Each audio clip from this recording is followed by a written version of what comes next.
Je m'appelle Mohamed Safar Zitoun, je suis fondateur et gérant de la société Géomatic Solutions qui se trouve ici au Cyberpark de Sidi Abdallah. Et nous sommes spécialisés dans la mise en valeur, si vous voulez, des solutions open source dans le domaine de la cartographie, de manière générale. Donc, nous travaillons dans la mise au point de solutions informatiques liées au système d'information géographique de manière générale, à partir de l'open source, et si possible à partir de données open source aussi. Donc pour, d'une part, démystifier tout ce qui est logiciel propriétaire dans le domaine de la cartographie qui ne sont pas toujours à la portée du consommateur, de l'étudiant, de l'entreprise.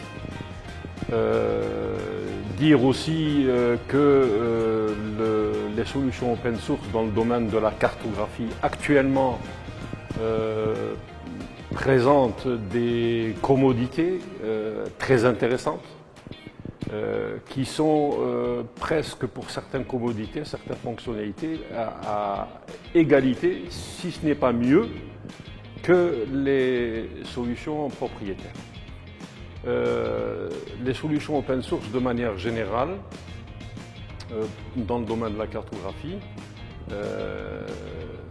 permettent aussi d'éviter le craquage, le piratage des logiciels. Donc on travaille avec des logiciels qui sont connus, qu'on peut télécharger de manière sans problème, et d'éviter les difficultés qui sont générées par les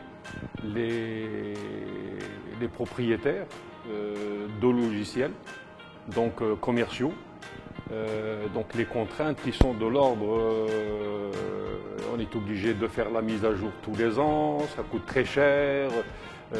Donc il y a des contraintes qu'on n'arrive pas facilement à dépasser. C'est ce qui donne l'intérêt aux solutions open source dans le domaine de la cartographie.